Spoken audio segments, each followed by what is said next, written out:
Adrian, welcome to the podcast. I'm so stoked to have you. As we were just saying offline, it's been a long time coming, getting our busy schedules to coincide and work brilliantly together like they are now. Yeah, Um, likewise. and I think it's as we're both winding down, you were just mentioning that some of your goals have been forced into winding down, which has been a good moment for you to reflect and I guess share a few lessons as well. Yeah, I didn't take the message easily, that's for sure. So I guess business-wise, I'll be winding down end of this week. Some of my fitness goals, yeah, as I was saying, they were sort of forced upon me. And yeah, I wasn't really willing to hear the message until, even though I almost got hit by a car, I still didn't want to hear the message. But yeah, it was really interesting coming off a high from my obstacle race wins. I'd had planned to have December as my off season, and but I'd also booked in to have a VO2 test done. It was actually going to be done this week, so I thought that's all good. Race was middle of October. I'll do another 6 weeks block. Really sharpen the tools for speed and endurance. And anyway, I was doing just a normal, well, I'll say like a normal tempo run, and then I pulled a calf, which I can only say felt like driving a car on a freeway and getting a tire blowout. So I'd never felt that before. But yeah, well and truly sort of stopped me in my tracks, which was a bit of a heartbreaker, to be honest, because yeah, I guess for me, I was the fittest I'd ever been. And I'd organized a run in Brisbane. I was going to catch up with some mates in Brisbane and do probably a mountain you may or may not be familiar with, Mount Cootha. Cootha. It's I was horrible. hanging. Like I see so many of the guys that I train, like we've all got the same coach, and a lot of them do a lot of their hill runs and trail sessions on that mountain. So devastated that I didn't get to play with my friends. Running can be a bit of a lonely sport, so I always get excited like a little kid when I get to run with mates. I love how you say play with your friends. I think that's epic way to look at exercise. Well, for me, it is. Like, I mean, I got into running very late. Like, when I say very late, 2.5 years ago, I got into running. Was it COVID forced? COVID brought it on? Uh, yes, to some degree. So, like, I was always a gym guy. I was always a gym guy because I was always the skinny kid, and not that I'm that much bigger now, but yeah, certainly in my teens and yeah, early 20s, I was the skinny kid, and so I did everything in my power to become the big kid. Like I'd smash a family box of Nutri-Grain just to put size on, and I did everything I could to put size on, and then I'd sort of play between being gym fit to boxing and MMA, and then I'd go back to gym. And anyway, so yeah, during COVID when gyms closed down, uh it was actually before the gyms closed down. The group that I train with did a Tough Mudder, and anyway, I think Tough Mudder's what, 18 Ks, but you're having fun in the mud, and it's not competitive. But for whatever reason, sadistically, I really enjoyed it, right? And then we finished it, and one of the girls that was with us she was doing a Spartan race. And that Spartan race was only 6 weeks after this Tough Mudder race. And for me, like, Spartan has just like always been something I've resonated with. Like, this thing here has been on every single desk of mine I love it. for the best part of 18 years, right? Are you kidding? I swear to God. Wow. Yeah. So I don't know. It means so much to me, but I can't actually tell you where I got it from, right? Yeah. Just showed up one day. But I knew. But anyway, so Spartan race. Oh, love the Spartan. And then I don't know if you know much about Spartan races, but they've either got a 5K, 10K, or 15 or 21K race. And I knew no better, but I'm like, oh, we just did 18Ks. Let's do this 21K beast. Anyway, so I did that. So we did that race, and again, being the gym guy, like all the like pulling, pushing, strength exercises were like easy, but it was running that was the obstacle. And so but my addictive personality just sort of took over, and I'm like, well, if that's my weakest link, well, that's what I need to focus on. And so then going back to what you asked, yeah, it was during COVID when the gyms closed that I'm like, well, what else are you going to do? So I started running, and like everything that we tend to do, I don't need to ask for help. I'm going to do it myself. So, I did the silly thing of thinking that every run needs to be either longer than my previous one or faster than my previous one. And you've got a bit of a history with running, haven't you? Yeah. Lucky? Yep. I've been talking a lot about that at the moment, because even for people who do Metcons or CrossFit, they feel like every time they train, they need to batter themselves. They need to lift heavier or, work harder, move faster. And it's like, it's a good mindset to have because it shows you've got work ethic, right? But your body says a big no, right? That's end up injured. Well, I mean, I find it fascinating, even for myself, right? Like even with this whole forced off season early, that we all know that muscle grows when it rests, but we don't really think about that all the time, particularly when we're so goal focused, right? So yeah, I started my running, and obviously when you put that sort of attention to it, you do improve. But it wasn't without its injuries and lots of trial and error. So I did see some improvement when I did my first 2 races on my own accord. Yep. But then I remember I went to a race when my wife wasn't there, so I was able to just I was by myself and I could talk to the other guys, and I was in this, I race in the age category, right? And all the other guys, like all my age, 40 plus, some older, which is like really inspirational. And they're all talking about, their running program and their running coach. And I'm like, mate, I'm the only banana here that's gone solo, right? So anyway, then I ended up where do I find my running coach? And yeah, pretty lucky. Like my running coach is actually one of the Spartan pro athletes. Like I can't say how many podiums he's had. Liam McKenzie's his name. So I reached out to him. He's got a running program. And what have I been? I've been with him now just over, I'd be 20 months now, I think. And yeah, I mean, what have been some of the benefits you've noticed since you've been working with Liam, like having that coach? First up, like structure. Yep. Right. I love routine for a lot of reasons. Like even when I was training in the gym, it's always got a program, you always got a program. So one of the beautiful parts that does for you is you don't need to think about what you're going to do. It's taking one less thing away, right? It's like, some of these geniuses, they always wear white t-shirts, so they don't need to think about what they're going to wear. It's the same thing, right? Like I didn't want to have to think about what I was going to do in the gym, but like with this running, it was like, what am I going to do today? And so that was a big part for me, that I just had to wake up and, okay, well, today's an easy run, and this is a speed session, and this is a hill session. And so I really love the structure. That it was also, accountability, right? Like that's game changing. I say it often that if I paid for nothing else, it's the accountability that, I don't want to use the word expecting me to, but they are, and I'm paying them for that, right? So that's a huge one.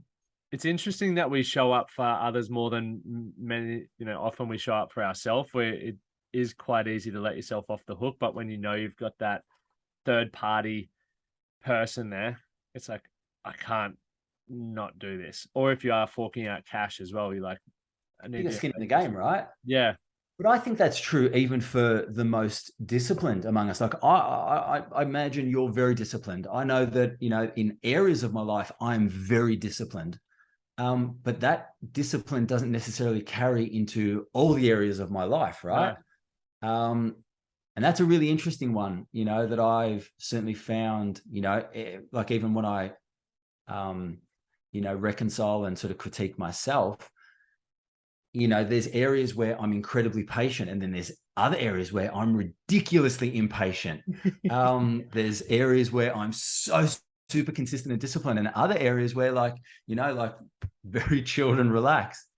I think that's a good thing, right? But a lot of it comes from clarity on, Yeah. one, the roles and goals that we play, and two, I guess the area of our life. But going back to the coach thing, yeah, for me, structure, accountability, and yeah, just like there's someone else who's done what I want to do, Yeah.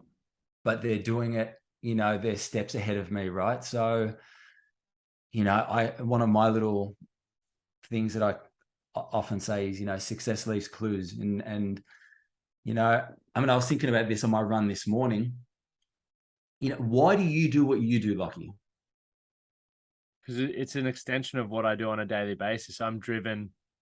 I was literally talking about this on a live a moment ago, and I do what I do because I've walked the path that now other people started going, hey, can you help me with that? Or I have a question around that. And then it became, well, I do this stuff anyway.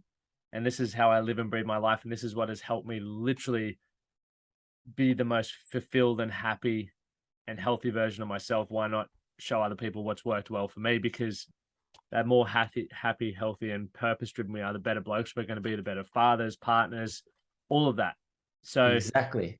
it's just inspired. Like I'm living an inspired life. And so like you end up, for me, it was all like, I love that, man. And the other part for me was, I guess the reason I got into coaching was, to be the coach that I wish I had, and so I can certainly do that in, some of the professional areas in my life. And I've always had that, sort of athletic arm, but I thought to myself, well, if I want to be a coach to others in, certain spaces, well, why wouldn't I get a coach in this area that I'm trying to really excel at? Like they've got the skill set that I want. And it's not about like, how everyone talks about, I want the hack, like, how do I fast track this? How do I, what's the secret key? Well, the secret is mentors, it's coaches, it's people that have done what you want to do. There's a lot to be said for, your own journey and research and all the rest of it. But the number one thing that I certainly found that a lot of the, self-help and, all the clickbait, download this for 7 steps and all the rest of it. The biggest thing is application. And that's where, like for me, the coaches and mentors that I've got, like it's the lesson, but it's also the application. And to me, that's where the money is. That's where the value is. I agree with you 100%. You can learn so much from books and podcasts and various things like that, but being able to talk face to face or just be in the proximity of people who are, like you said, a few steps ahead, you see those 1%ers, right? A big thing that I, use it in the fitness space or in the mindset space, and especially this time of year, and not saying don't go out and celebrate and stuff, but you watch people, how they conduct themselves when they don't need to be on. And they're generally the 1%ers that have them a level above the rest. Like I would imagine with your coach, Liam, in the Spartan stuff, the way he recovers and how he's set up his life would be so that he can thrive in that space. Whereas, for example, some other people might be trying to be the best, but they go out and drink beers or during the week, or they don't prioritize their sleep, or, those small things. I was having a chat with one of my mates over lunch on Monday. I actually think that you've worked with him, Matt Keeley. Yeah, Matty. And we were talking about, this is so relative, right? Like, we'll talk to people that have got like income goals. Yep. I want to earn 200K. Awesome. I love the ambition. Cool. Let's see what you're prepared to put into it. So then you'll watch them for, 5 to 7 days. And, I want to work this amount of hours, and, I'm prepared to do X amount of calls and blah, blah, blah, blah, blah. And then you sort of, gather it all together. And it's like, that's great that you've got a 200K ambition, but you've actually only got like 120K work ethic, right? And so it doesn't work out. So same like with, physical goals. I want to run a sub 19 or a sub 25K. Cool. Yep. You're doing the 3 track sessions, but what are you eating? How's your sleep? Yep. How's your recovery? Do you have any of those, mechanisms? And then it's like, oh, I wonder why I'm not getting what I'm getting. Yep. Because I'm not really, committed as much as I, say that I am, or I'm not either aware or prepared to do the work that it takes to get it. Yeah, it's very important to look at it like that. It's that investment in time. People, as you were saying, are looking for those hacks, or that, we love the idea of earning 200 grand a year. Like, it sounds awesome. And you start going, oh, I'm going to buy this, I'll take more holidays. But it's like, okay, well, you're probably not going to get 200K a year off $10 an hour work ethic. Like, what do you need to, and once again, I 2014, I was like, I'm going to make $1 million in a year. And Adrian, I'm coming from no business experience whatsoever. I just had that enthusiasm and ambition. And do you think I made the $1 million? Hell no, not even remotely close. But I didn't give up. It's been perseverance and then going, okay, well, what do I need to learn? Well, what's the next thing that I need to learn that's going to help me get closer to that goal? And there's been communication, there's been building networks, there's been learning sales, learning marketing, and so many things to go layer upon layer. And each time you got to level up, it's like, oh, am I prepared to invest in that, whether it's time or money, to learn what I need to learn to get the outcomes? And for most people, they're not. So, it's great having that ambition, but can you match that up with work ethic? So the ambition is like your effort and attitude are a huge ingredient necessary for the $1 million goal, right? Some people lose their way when they realize that they're not.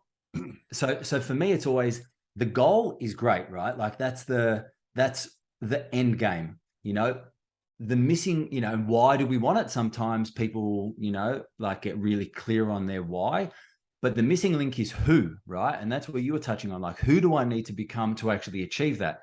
Now, that's the performance gap. I may not be the guy right now that has the skill set to earn that $1 million, but from where I am now to where I want to get to, that's the roadmap. And what do I need? Is it a bit more sales skills? Is it a bit more marketing, advertising, time, right? Yeah. And each time that you need to level up, like that's where you're really going to overcome those self-sabotaging programs of, well, can I invest 5K to learn about this, 10K to learn about that? And then it's like, well, do I want it? Am I worth it? And they're actually the big obstacles that you really need to overcome. I'm still overcoming them. Likewise, I'm with you there. And one of the hardest parts, I think, for a lot, especially for blokes, like majority of our audience are men, is actually letting go of things as well. Like maybe letting go of time you spend with certain people or environments that you spend a lot of time in, because that influences you heavily as well. And going back to what you said, like hang around the people who have what you want. Man, like the biggest misnomer about like habits is habits always sound like hard work. Oh, if I want to be successful, then I've got to get good habits. Well, sometimes like the greatest growth that you will ever get isn't by adding something, it's just by stopping something, right? And that can be by stopping hanging around certain people. It can be, like if the pub is your default, I finish work and I go to the pub. Well, your other goal is also, that you want to be impressed by the guy that walks from the shower to the bedroom, right? You want to be the guy that your wife actually puts the magazine down and goes, have a look at that dude, right? You don't want to keep reading, but we think about the goal that we want, but we're not necessarily, acutely aware of some of the little behaviors that are stopping it, because we think that, going for a drink after work it's what we do. It's what we do because it's what we've always done. But does that mean that it's the only plan? And more to the point, is it working, right? That's a big one for me. Like, it's hard to that whole, just because it's the way we've always done it doesn't mean that it's the only way. Exactly. I was literally talking to a client about it yesterday, because I've got 4 Christmas parties back to back coming up. Now, I'm not a big drinker, And I was just like, isn't it interesting that every Christmas catch up, or most Christmas catch ups, well, in my world, there's like getting, boozy. That's what it is. I'm like, I would love nothing more than to someone say, hey, come to my Christmas party. We're hiring a bus. We're going down to the beach for a morning surfing, and no alcohol, because it's perspective. Like, we're still celebrating, but in just a different way, and we don't have to deal with the hangover after that. And I think I'm definitely sure there are people out there who do things like that. But for me, I'm now starting to look for environments, or maybe even put my hand up to do that, to say, hey, if you want to come for a Christmas party with me, this is what we're going to do. Because once again, those one percenters, I don't want to be hungover all the time, because it impacts my training, it impacts my ability to learn and just be a good person, because I'm a bit moody after some booze. Yeah. So I'm looking for ways to fine tune how I show up, so I don't highlight, I guess, the things that I don't like about myself, or feel negative about myself. That's awesome, man. Well, if you do that, I'll be at your Christmas party Mate, let's make it happen. in a heartbeat. 2023. Like that whole drinking thing, when I went through, it's an identity change, man. Like,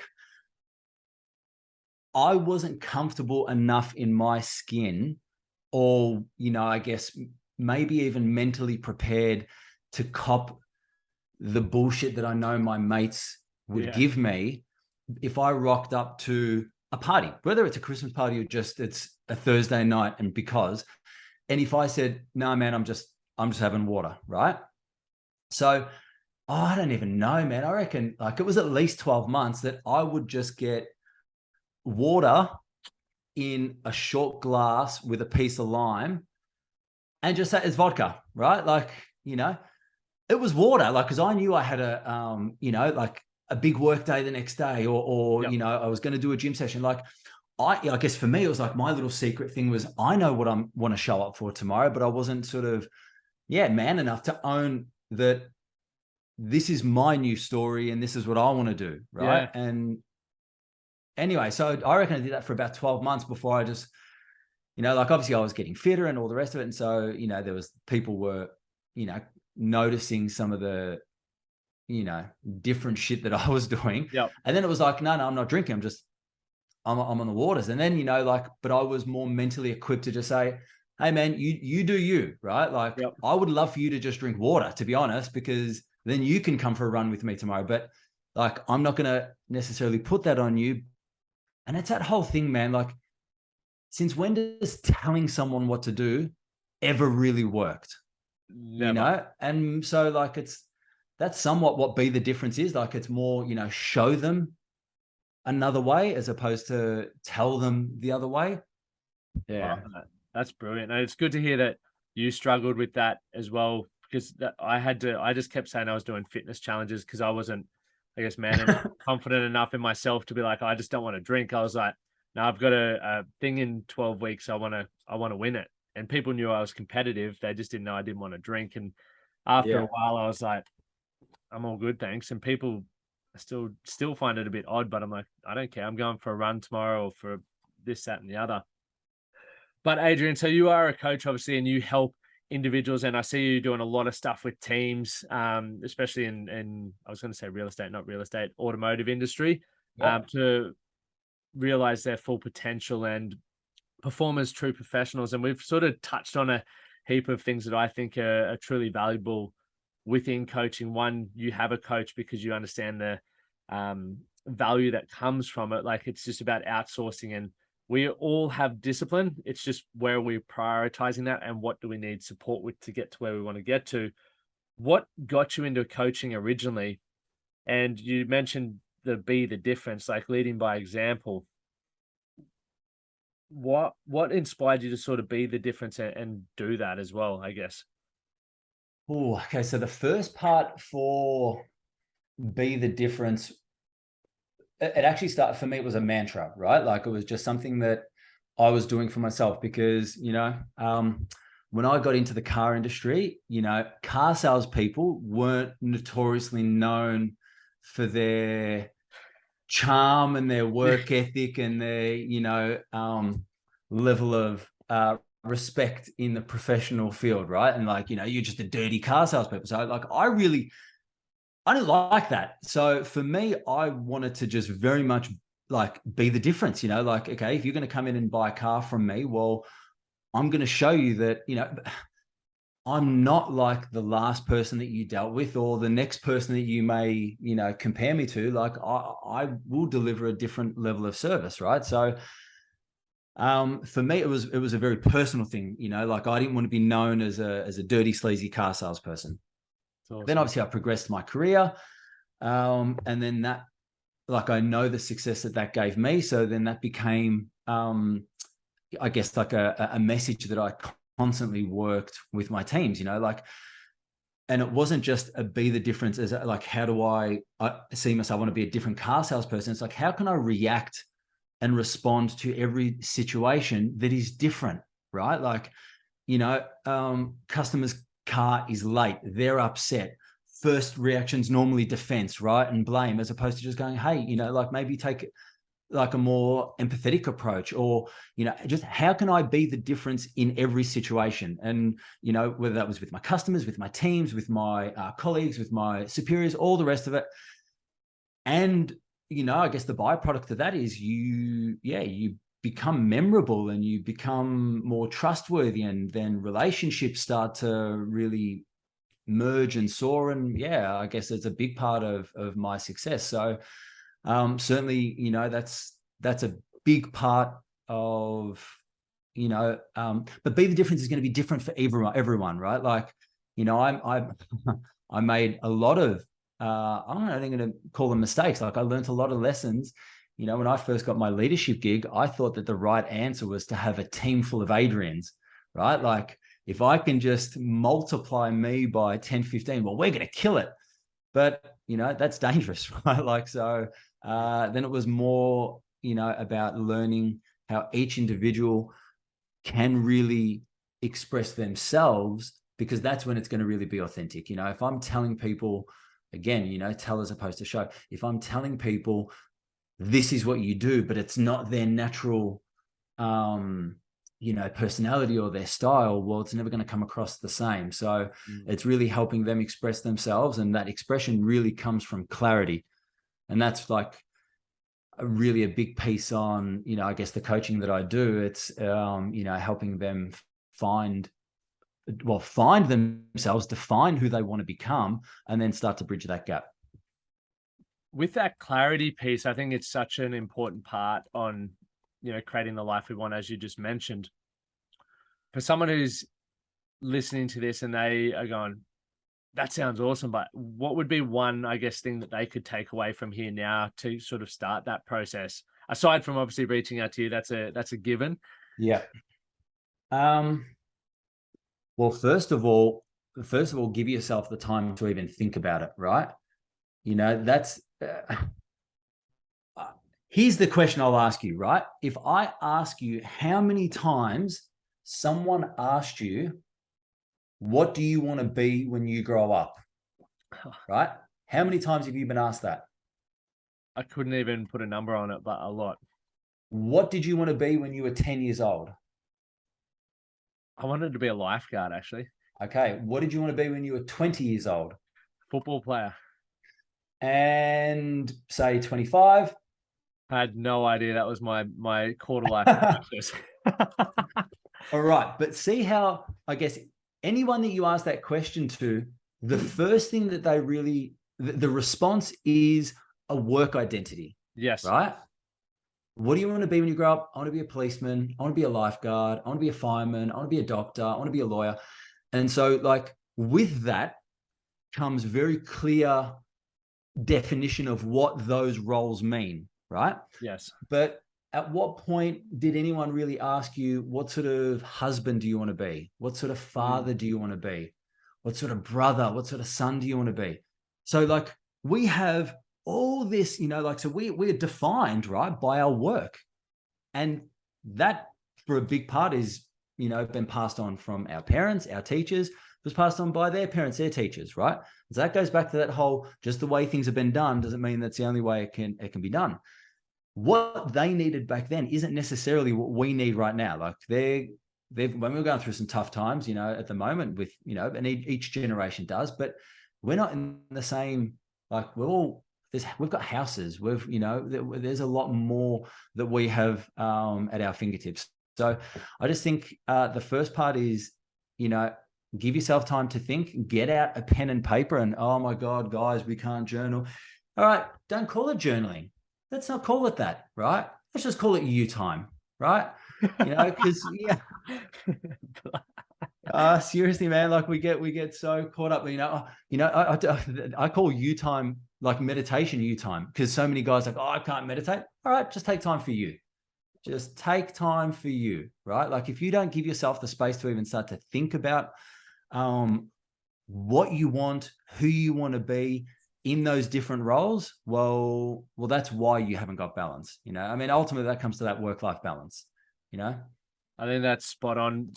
For me, journaling or you time is like, I do it every day without fail. And it's helped me understand, one of the biggest things I experience with blokes that I work with is they really struggle to articulate what they want to say. And that can obviously, poor communication leads to a lot of issues in every facet of your life. If you can't, sit back and go, I don't really know how to say what I want to say.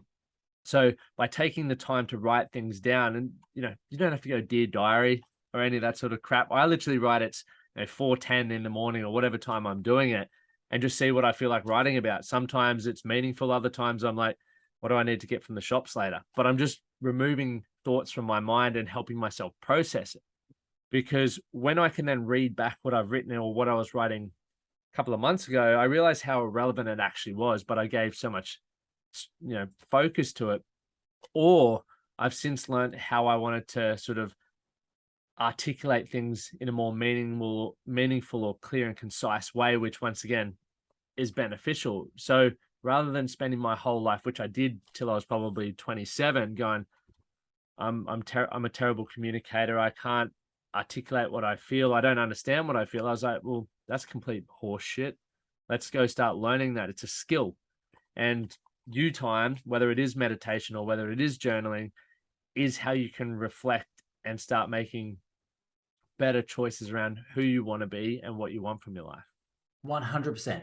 And why is it that men feel that they can't articulate themselves? Because that's bullshit, right? You ask them any story about, going out or about chicks or about, sport or whatever, they can articulate themselves perfectly. Yeah. Ask them about their favorite sports player. They'll be able to tell you all the love and emotion that they have and admiration for this player, right? Yep. When it comes to dealing with their own emotions, it's vulnerability, right? Because it's this misdefinition that vulnerability is weakness. That's the bullshit right there, right? Because what's easier? You tell me, like, what's easier? I'm not going to articulate my emotions, right? And so I'm going to remain the strong and silent type. I don't know how to communicate what I want to say, so I'm not going to say anything at all. Is that easy or hard, right? And so therefore, is that brave? That's not brave at all. That's the easiest thing any man can do, is do nothing. You really want to say that you're a strong man or that you're brave? Well, be vulnerable. Like, just, find a way to say, hey, I'm struggling with this. This is how I feel about you or about myself or about this. And, I may need help, right? To me, that is far braver than saying nothing at all. And, like I went to a men's retreat. When was it? October. And I took my father-in-law. Epic. Right? 69. He just turned 70 literally on Monday, right? So he was 69 and 3/4. Farmer. And this, like I tell him to his face, right? Like, so he struggled, right? Still struggles, but like, is getting better at finding ways to express himself. Like, this is, a guy who, grew up on a farm, took over the farm and worked the farm. Like, that's all he knows. Like, and expressing his emotions to his wife and to his family, even, he can be cheeky with me, right? But it was hard. It is certainly not his strong suit, but talking to me about how to, plow 200 acres, like that's his warehouse. Anyway, went to this men's retreat, and the first thing that we did was a vulnerability circle, right? And like all of a sudden, he then saw, 15 other blokes, start crying and sharing some, like we've all got demons, whether it's, my demon might not be anything for you, right? But it's everything to me, and likewise, vice versa. But I guess the fact of the matter is, we've all got them, and when we start to share them, then we start to realize, one, we're not alone, and two, there's there's a lot of value in mateship, right? Couldn't agree more. I think that's awesome that you took your father-in-law there, and it really shows that you're never too old if you're open to it to start, implementing these changes within your life. Because when you open that pathway, like I just remember for myself when I was trying to be that hard, strong, stoic bloke, like that was the worst possible time of my life. Like you couldn't communicate effectively, you couldn't be vulnerable, but while it, avoided maybe potential tough conversations with people, I would go home and hate myself, drink myself to, oblivion. And sometimes you would have a crying moment. And that was fucking uncomfortable because you had to live with that every day. The moment I started to learn to communicate and have you time and articulate how I really felt, like I've just felt incredible ever since. And it's, you still have your tough conversations. Don't get me wrong. It's uncomfortable still to this day. But after it, you're just like, I feel like you're floating. Emotionally so much lighter. Mm. Yeah, completely agree. So you're an avid fan of chess. How chess come into your life? What do you love about it? So first of all, so one of my like best mates always played chess, and I just thought it was a nerd's game, really, because I didn't know how to play it, right? So therefore, that was my association. I didn't get into chess until I was about early 20s, and was just getting thrashed, right? Like, and so that wasn't fun. But then I started to, then I actually wanted to learn how to play chess. So he slowed down and he started to teach me. And now, like, I've got at any given time like 3 games that I'll be playing. So I just play online chess with friends, and I play him. I play one of my other friends, Serge, who's a Russian guy who I reckon he studied it when he was in primary school, and I think I've beaten him twice, and he's pumped me like 73 times. But I always like to have someone better that I'm playing, because I learn so much, like, just strategy, right? Like, there's so much that I love about chess now that I focus on it. Like, I love the fact that you need to think in advance. It's not just about your next move. It really is about 3 or 4 moves ahead. And there's times where, I take that lesson and I think about that, whether it be in business or in my athletic pursuits or even in financial pursuits. And then there's times when I forget about it, right? And then, even in my chess games, I'll just play the next move. But there's times, if I guess what it teaches me is patience. It teaches me how to think in advance. And I guess it's another form of mental training. But I really love my chess, to be honest. It's funny because I was saying to you offline before, George and myself, we got back into it, and Christmas time and like getting ourselves aboard this year is something that's so exciting. But things that you touched on, I just love from when I observe chess, and I get thrashed. Not that good, obviously, but I want to learn it because it does teach you strategy. It teaches you planning and forward thinking, which are so applicable to other areas of your life. Because I think about, for example, tying it back into obstacle course racing or endurance events, it's like, yeah, you got to plan ahead, but it's even the race itself. It's like, you need to know when you're going to have your gels and what kind of shoes you're going to wear. And that's all these 1%ers that set you up for success. It's not just rock up and play chess. It's not just rock up and run an endurance event. And I learned that when I was running my marathons. I was like, shit, I need something. Epic, by the way. Oh, thanks, man. Yeah, I was like, I need something to support my bum here because it's getting rashes on it. And then you learn like grip strength and food and all of these things that I'm glad I did some marathons in the lead up to that, because otherwise I would have just been like, right, here we go, attempt it. And I would have absolutely cooked myself. And once again, preparation is probably another thing. And actually, I guess as well as behavioral flexibility throughout that, if you do get pains or your strategy, you may be thinking they're going to go one way and they go another way. Are you going to still stick to your plan, or do you pivot on the go? Because some people set goals, for example, you're living that right now with your off season. Yeah. It didn't go to plan, but you've pivoted and you're still, doing things maybe not the way you wanted it to be, but it's the best with what you can do. Man, 100%. Like I was running this mindset workshop, right? I called it the Unstoppable Mindset. And it was the five characteristics that you need to be unstoppable. And I delivered it twice. And both times I felt something was missing, right? And the reason was I didn't have flexibility in there, right? I think flexibility, like if you want to actually be unstoppable, then you need to be flexible. Like the definition of flexible is to be able to bend without breaking. And if we're not flexible in our mindset, then you are stoppable. That means if you're not flexible, you can break. Like whether you're the most resilient, at some point you will break. If you are so rigid in your routines, what happens when life gets in your way? Or you could be so rigid in your routines, and then all of a sudden, single man becomes gets a girlfriend, shit changes.